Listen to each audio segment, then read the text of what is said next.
અને triple winding હોય તો M બરાબર 3. Double and triple windings are use for supply of large currents at low voltage. Double અને triple winding large current અને low voltage supply કરવા માટે થાય છે.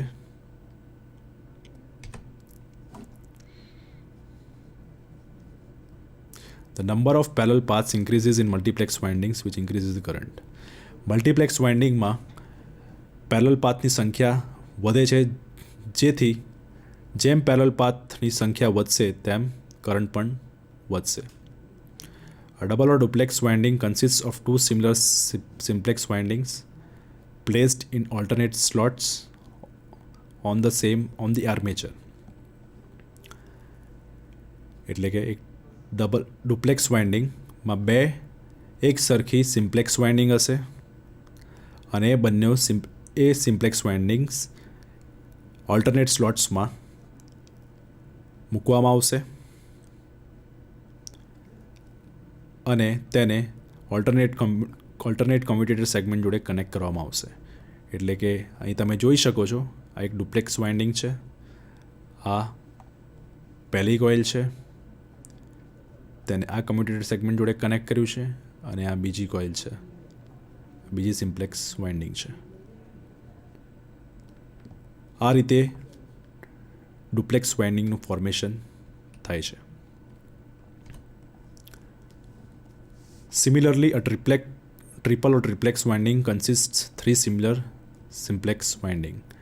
એવી જ રીતે ટ્રિપલ વાઇન્ડિંગ કાં તો ટ્રિપ્લેક્સ વાઇન્ડિંગમાં 3 સિમ્પ્લેક્સ વાઇન્ડિંગ હોય છે.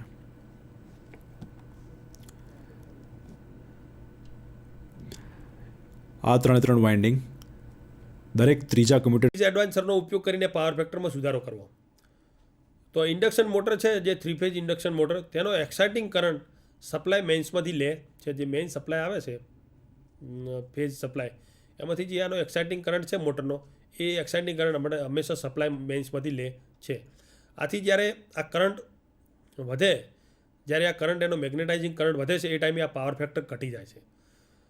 એ જે પાવર ફેક્ટર ઘટે છે, આ માટે એસી એક્સાઇટરને મોટરની શાફ્ટ પર માઉન્ટ કરવામાં આવે છે.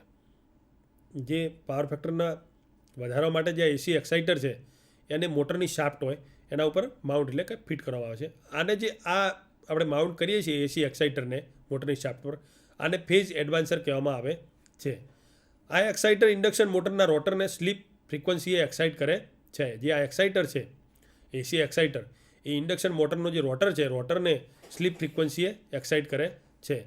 આથી ઇન્ડક્શન મોટર જ્યારે રનિંગ હોય, ચાલુ હોય, ત્યારે એના પાવર ફેક્ટરમાં સુધારો થાય છે.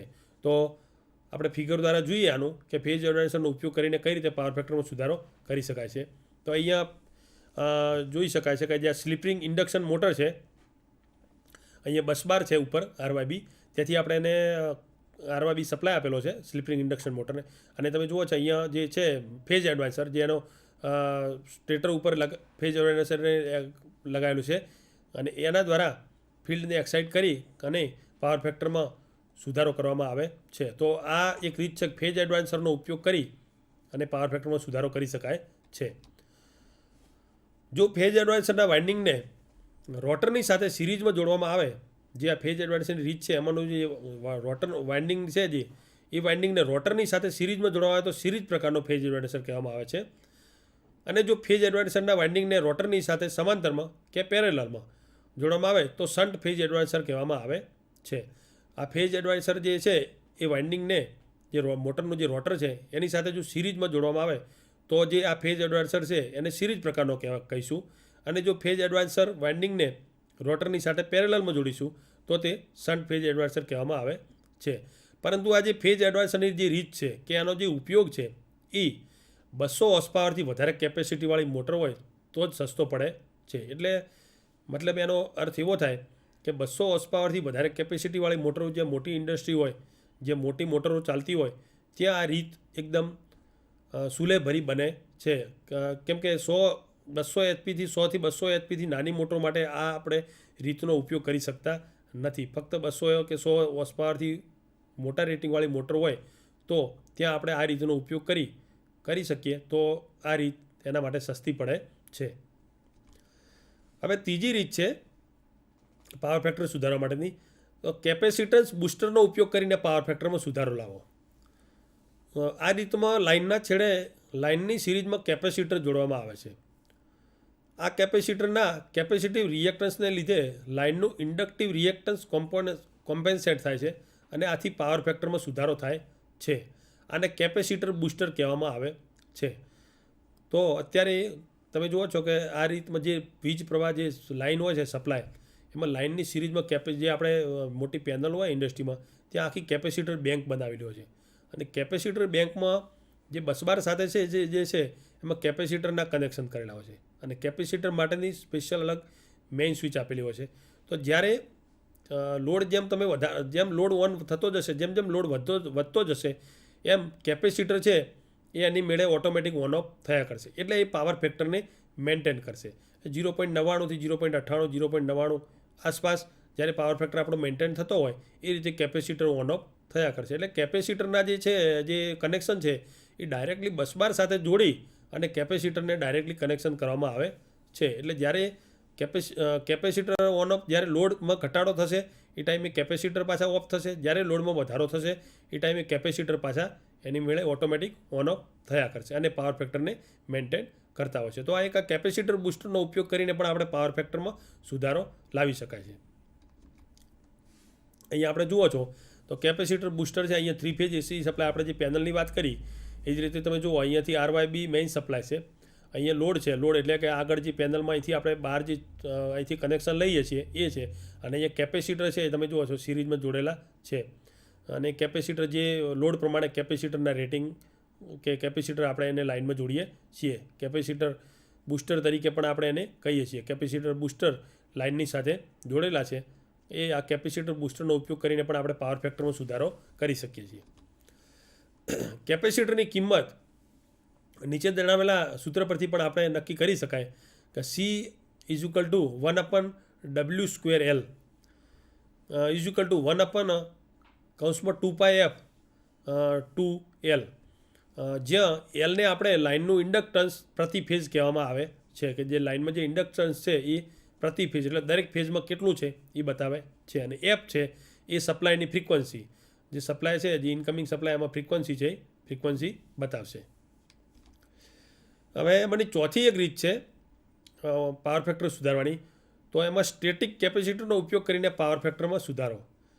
લોડના પાવર ફેક્ટરમાં થતો ઘટાડો લોડ સપ્લાયમાંથી લેગિંગ રિએક્ટિવ KVA અથવા વોટલેસ કોમ્પોનન્ટ લે છે. તેને લીધે છે હવે કેપેસિટર લીડિંગ કરંટ લે છે. આથી લેગિંગ રિએક્ટિવ KVA બેલેન્સ થવાથી પાવર ફેક્ટરમાં સુધારો કરી શકાય છે. સ્ટેટિક કેપેસિટર, જ્યારે લોડના પાવર ફેક્ટરમાં ઘટાડો થાય, જ્યારે લોડમાં ઘટાડો થાય એ ટાઈમે આપણે જોયું કે પાવર ફેક્ટરમાં વધારો થશે. જેમ લોડમાં વધારો થાય પાવર ફેક્ટરમાં ઘટાડો થાય. તો લોડ સપ્લાયમાંથી લેગિંગ રિએક્ટિવ KVA અથવા વોટલેસ કમ્પોનન્ટ જે લે છે તેના લીધે એની અસર થાય છે. હવે કેપેસિટર લીડિંગ કરંટ લે. કેપેસિટર જ્યારે લોડ ઓછો હોય અને એનાથી વધારે જ્યારે કેપેસિટર છે ત્યારે પણ લોસીસ થાય છે.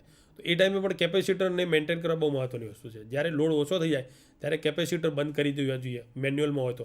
આથી લેગિંગ રિએક્ટન્સ KVA બેલેન્સ થવાથી પાવર ફેક્ટરમાં સુધારો કરી શકાય છે. જરૂરિયાત મુજબના જ્યારે આપણે કેપેસિટર ચલાવીએ લોડ પ્રમાણે તો આપણને પાવર ફેક્ટરમાં ચોક્કસ સુધારો મળી આવે છે. જે અહીંયા આપણે ફિગર દ્વારા બતાવેલો છે, આકૃતિ દ્વારા. અહીં load single phase AC supply છે, અહીંયા કેપેસિટર છે અને કેપેસિટરને જોડેલ છે અને એના બાદમાં જે વોલ્ટેજ જે સપ્લાય આપણને મળે છે એ આપણે લોડ એના પછીમાં જોડી શકીએ છીએ. તો જે આપણે સ્ટેટિક કેપેસિટરનો ઉપયોગ કરીને પાવર ફેક્ટરમાં આ રીતથી પણ સુધારો લાવી શકીએ છીએ. હવે લોડ સિંગલ ફેઝ પ્રકારનો હોય, જે લોડ જોડેલો હોય આપણે આઉટપુટ સાઈડે, એ જો સિંગલ ફેઝ હોય તો લોડના છેડાની પાસે લાઇન અને ન્યુટ્રલની વચ્ચે, લોડના જે બે સિંગલ ફેઝ પ્રકારનો હોય એટલે લોડમાં ફેઝ અને ન્યુટ્રલ સિંગલ ફેઝ હોય તો લોડના બે જે છેડા છે એના લાઇન અને ન્યુટ્રલની વચ્ચે યોગ્ય કિંમતની કે યોગ્ય કેપેસિટર આપણે જોડીએ છીએ. તો એ પણ પાવર ફેક્ટરને મેન્ટેન કરશે. જે રીતે આપણે વાત કરી કે ટ્યુબલાઇટમાં, પછી ટ્વિન ટ્યુબલાઇટ, ડબલ ટ્યુબલાઇટમાં આપણે જ્યારે સિંગલ ટ્યુબલાઇટમાં નથી લગાવતા, પણ જ્યારે ટ્વિન ટ્યુબલાઇટ હોય ડબલ, તો એમાં કેપેસિટર લગાવીએ છીએ. તો કેમ? તો એ પાવર ફેક્ટરને મેન્ટેન કરવા માટે. તો મર્ક્યુરી વેપર લેમ્પ છે, સોડિયમ વેપર લેમ્પ છે, એમાં શું છે, ચોક છે એ વધારે પડતો કરંટ લેશે. વધારે પડતો કરંટ લેશે એટલે પાવર ફેક્ટર ઘટી જશે. તો આ પાવર ફેક્ટર ઘટી જાય તો આ માટે લેમ્પની સાથે યોગ્ય કિંમતનું કેપેસિટર પણ મેન્યુફેક્ચરર દ્વારા જ જોડવામાં આવે છે. જે આપણે ચોક હોય છે, મેર્ક્યુરી વેપર લેમ્પ છે, જે સોડિયમ વેપર લેમ્પ લાગેલા હોય છે, સ્ટ્રીટ લાઇટ હોય, જે જાહેર જગ્યાએ હોય, બગીચામાં હોય, બરાબર, તો તે જગ્યાએ આ જે લેમ્પ જોડેલા હોય છે ત્યાં પાવર ફેક્ટર ઘટી ના જાય અને જે વપરાશકાર છે એને ખરાબ રીતે, મતલબ કે એનો જે પાવર ફેક્ટર જે છે એ ઇમ્પ્રૂવ લાવવા માટે, સુધારો કરવા માટે જે લેમ્પની સાથે યોગ્ય કિંમતનું કાં તો યોગ્ય કેપેસિટરનું, જે કેપેસિટર છે એ જે બનાવવાળા છે એ આ લેમ્પ સાથે કેપેસિટર જોડીને આપે છે. 3 ફેઝ લોડના પાવર ફેક્ટરને સુધારવા માટે લોડની નજીક કેપેસિટર બેંકને લાઇન સાથે જોડવામાં આવે છે. આપણે જે આગળ વાત કરીએ એ પ્રમાણે કે જે 3 ફેઝ લોડ છે, જે ઇન્ડસ્ટ્રીની વાત કરીએ તો એ માટે પાવર ફેક્ટરને જો સુધારો હોય તો લોડની નજીક, એટલે કે જે બસબાર પેનલ છે એ બસબાર પેનલમાંથી મેઇન ઇનકમિંગ જે છેડા છે એ કેપેસિટર માટે ઊભી બેંક જે બનાવેલો છે એમાંથી કેપેસિટરને કનેક્શન દરેકને આપેલા હોય છે અને કેપેસિટર બેંકને લાઇન સાથે જોડવામાં આવે છે. અને જે આ લાઇન છે એ લાઇનને ઓન ઓફ દ્વારા, મતલબ ઓટોમેટિક કેપેસિટર પાવર ફેક્ટરને મેન્ટેન કરશે. હવે આ કેપેસિટર બેંક ડેલ્ટામાં અથવા તો સ્ટારમાં પણ જોડી શકાય છે. બંને રીતે કનેક્શન કરી શકાય છે. આકૃતિમાં આપણે જોઈ છે એ પ્રમાણે ડેલ્ટામાં જોડેલ કેપેસિટર બેંક અને સ્ટારમાં જોડેલ કેપેસિટર બેંક દર્શાવેલ છે. બેંક એટલે એક જાતનું પેનલ ટાઈપનો આવે છે અને એમાંથી બસબારના કનેક્શન આપણે ઉપર આપેલા હોય છે, બસબારના મેઇન બસબાર RYB, અને એમાંથી જે ઊભી આખી જે બેંક રેન્ક હોય છે અને એમાં બધા કેપેસિટર અલગ અલગ કેપેસિટરના લગાવેલા છે અને આપણે કેપેસિટર બેંક કહીએ છીએ. અહીંયા ફિગરમાં આપણે બતાવેલા છે કે જુઓ, ડેલ્ટામાં જોડેલા કેપેસિટર, તો આપણે જે ડેલ્ટા કનેક્શન કહીએ એ જ રીતે અહીંયા RYB છે, તો આ રીતે ડેલ્ટામાં પણ કેપેસિટર જોડી શકાય. કે જે આપણે જે રીતે ડેલ્ટા કનેક્શન કરીએ છીએ એ જ રીતે ડેલ્ટામાં પણ કેપેસિટર જોડેલા છે ડેલ્ટા કનેક્શનની રીતે, અને પછી એ લોડ આપણે 3 ફેઝ લોડ તરીકે આગળ વાપરી શકીએ છીએ. એ રીતે સ્ટારમાં જોડેલ કેપેસિટર બેંક, તો જે રેટિંગના કેપેસિટર છે એ દરેક ફેઝની સ્ટારમાં કેપેસિટર જોડી અને આગળ આપણે 3 ફેઝ લોડ વપરાશ માટે લઈ શકાય છે. હવે ખેતી માટે વપરાતા પાણીના પંપ, જે સબમર્સિબલ પંપ આપણે વાત કરીએ છીએ, પાણીના પંપ માટે વપરાતી 3 ફેઝમાં ઇન્ડક્શન મોટરનું પાવર ફેક્ટર સુધારવા માટે કેપેસિટરનો ઉપયોગ કરવો પડે છે. હવે જે એગ્રીકલ્ચર ફાર્મ છે ત્યાં લોકો, જે માણસો છે જે ખેતીવાડી સાથે સંકળાયેલા છે, એમના માટે પાણીના પંપ ઘણી ઊંડાઈથી પાણીને લિફ્ટ કરવું પડતું હોય છે. એટલે મોટરનું જે મોટરો છે પણ એ પણ વધારે HP વાપરવી પડતી હોય છે. તો એના લીધે કરીને 50, 60, 80, 100 હોર્સ પાવરની મોટરોની જરૂરિયાત પડતી હોય છે. તો આ મોટર વધારે પડતો કરંટ લેતી હોય છે. તો આ કરંટને સુધારવા માટે કે પાવર ફેક્ટર જે સુધારવા છે એના માટે એ છે એ કેપેસિટર યોગ્ય કેપેસિટીની અને યોગ્ય રેટિંગનું કેપેસિટર જે છે, જે આઉટપુટ જે છે મેઇન સપ્લાય ઇન્કમિંગ, એના સાથે કેપેસિટરને જોડી અને તેને સપ્લાય આપે છે. તો એના લીધે પાવર ફેક્ટર પણ સુધારી શકાય છે અને મોટરની લાઈફ પણ એના લીધે વધે છે, કેમ કે એનાથી કરંટમાં ફરક પડતો હોય છે. બીજી એક રીત છે પાવર ફેક્ટર સુધારવા માટેની, તો સિંક્રોનસ કન્ડેન્સરનો ઉપયોગ કરીને પણ પાવર ફેક્ટરમાં સુધારો કરી શકાય છે. જ્યારે સિંક્રોનસ મોટરને ઓવર એક્સાઇટ કરીને લીડિંગ પાવર ફેક્ટર પર ચલાવીને પાવર ફેક્ટરમાં સુધારો કરવા માટે વપરાય છે. જે આપણે આગળ વાત કરી કે સિંક્રોનસ મોટર છે, આ મોટર એવી છે કે જે મોટરનું લીડિંગ પાવર ફેક્ટર પર ચાલે છે અને એના લીધે પાવર ફેક્ટરમાં આપણને સુધારો મળે છે. ત્યારે તેને સિંક્રોનસ કન્ડેન્સર કહેવામાં આવે છે. ટ્રાન્સમિશન લાઇનની લંબાઈ જ્યારે વધારે હોય છે ત્યારે તેના ઇન્ડક્ટિવ રિએક્ટન્સના લીધે પાવર ફેક્ટરમાં ઘટાડો થાય છે. આની લંબાઈ બહુ વધારે હોય ત્યારે જે ઇન્ડક્ટિવ રિએક્ટન્સ છે એના લીધે પણ પાવર ફેક્ટરમાં ઘટાડો થતો હોય છે. આથી આ પાવર ફેક્ટરમાં સુધારો કરવા માટે લાઇનના રિસીવિંગ એન્ડ પર ઓવર એક્સાઇટેડ સિંક્રોનસ મોટર જોડવામાં આવે છે. આથી આ જે ટ્રાન્સમિશન લાઇન છે એમાં પાવર ફેક્ટરમાં જ્યારે આપણે સુધારો કરવો ત્યારે રિસીવિંગ એન્ડ પર ઓવર, એટલે જે લાઇન રિસીવિંગ કરીએ છીએ આપણે જે તેના પર ઓવર એક્સાઇટેડ સિંક્રોનસ મોટર જોડવામાં આવે કાં તો સિંક્રોનસ કન્ડેન્સર જોડવામાં આવે તો પાવર ફેક્ટરમાં આપણને સુધારો મળે છે. આથી લાઇનના પાવર ફેક્ટરમાં સુધારો થાય છે. આ સિંક્રોનસ કન્ડેન્સર મિકેનિકલ લોડ લેવા માટે ડિઝાઇન કરવામાં આવતી નથી. આ જે સિંક્રોનસ કન્ડેન્સર છે એ કોઈ મિકેનિકલ લોડ લેવા માટે એને મૂકવામાં આવતી કે ડિઝાઇન કરેલી હોતી નથી. આથી ફક્ત તેના વડે આપણે ફક્ત કોઈ મિકેનિકલ લોડ ડ્રાઈવ કરી શકાય નહીં કે કોઈ લોડ મિકેનિકલી રીતે આપણે લઈ શકતા નથી. આમ સિંક્રોનસ કન્ડેન્સરનો મુખ્ય ઉપયોગ લાઇનના પાવર ફેક્ટરની સુધારણા માટે થાય છે. તો ફક્ત ને ફક્ત સિંક્રોનસ કન્ડેન્સર કે સિંક્રોનસ મોટર છે એનો ફક્ત ને ફક્ત મુખ્ય ઉપયોગ લાઇનના જે ટ્રાન્સમિશન લાઇન છે એના પાવર ફેક્ટરની સુધારણા માટે થાય છે. હવે પાવર ફેક્ટર સુધારવાની એક બીજી રીત છે જેમાં સિંક્રોનસ મોટરનો ઉપયોગ કરીને પાવર ફેક્ટરમાં કઈ રીતે સુધારો કરવો. તો સિંક્રોનસ મોટરને જ્યારે ઓવર એક્સાઇટ કરવામાં આવે છે ત્યારે તે લીડિંગ પાવર ફેક્ટર પર ઓપરેટ થાય છે. આથી સિંક્રોનસ મોટર લોડના લેગિંગ રિએક્ટિવ કેવીઆરને બેલેન્સ કરી શકે છે. જુઓ, જ્યારે મોટરને ઓવર એક્સાઇટ કરીને લીડિંગ પાવર ફેક્ટર પર આપણે ઓપરેટ કરીએ છીએ ત્યારથી એના લીધે સિંક્રોનસ મોટર લોડના લેગિંગ રિએક્ટન્સ કેવીઆરને બેલેન્સ કરે છે. જે ઘટે છે કેવીઆર રિએક્ટિવ કેવીઆર છે એ ઘટાડો છે, એ ઘટાડાને આ મોટર બેલેન્સ કરશે. અને એ જે આપણે જે જોયું આગળ કોસ 5 એને ઘટાડીએ એટલે રિએક્ટિવ કેવીઆરને બેલેન્સ થાય અને એમાં ઘટાડો થાય અને એમાં ઘટાડો થવાના લીધે પાવર ફેક્ટરમાં સુધારો થાય છે. માટે ઇન્ડસ્ટ્રીના લોડના પાવર ફેક્ટરમાં સુધારો કરવા માટે કન્વેન્શનલ સિંક્રોનસ મોટરનો ઉપયોગ કરી શકાય છે. તો ઇન્ડસ્ટ્રીના લોડના એક પાવર ફેક્ટરમાં જો સુધારો કરવો હોય તો આ રીતની એક સિંક્રોનસ મોટરનો ઉપયોગ કરીને પણ આપણે પાવર ફેક્ટરમાં સુધારો કરી શકીએ છીએ. આ ઉપરાંત આ સિંક્રોનસ મોટર મિકેનિકલ લોડનું પણ વહન કરી શકે છે. એક્સાઇટેશનમાં ફેરફાર કરીને જોઈતું પાવર ફેક્ટર મેળવી શકાય છે. તો આજે આપણે આ થિયરી અંતર્ગત ઓછો પાવર ફેક્ટર થવાના કારણો અને પાવર ફેક્ટર સુધારવાની રીતો તો એ વિશેની આપણે ચર્ચા કરી. તો ઓછો પાવર ફેક્ટર શા કારણે થાય છે અને પાવર ફેક્ટર મેન્ટેન કરવું એટલે કે લેગિંગમાંથી લીડિંગમાં હંમેશા રાખવું એ વપરાશકાર માટે બહુ મહત્ત્વની કે અગત્યની ફરજ છે. બરાબર. તો જ્યારે પાવર ફેક્ટરને આપણે મેન્ટેન કરીશું તો જે ઇલેક્ટ્રિસિટી બિલ છે એના ઉપર પણ ઘણો બધો તફાવત જોવા મળતો હોય છે.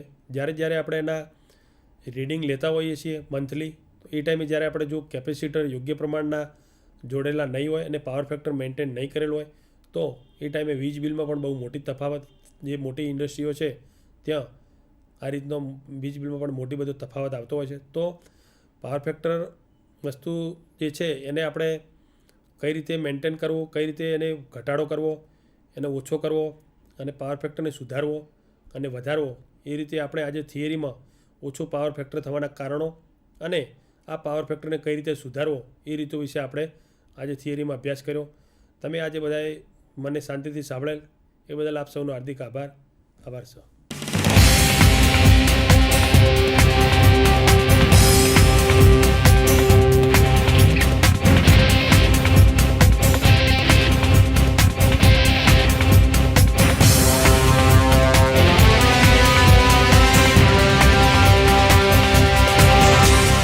વંદે ગુજરાત.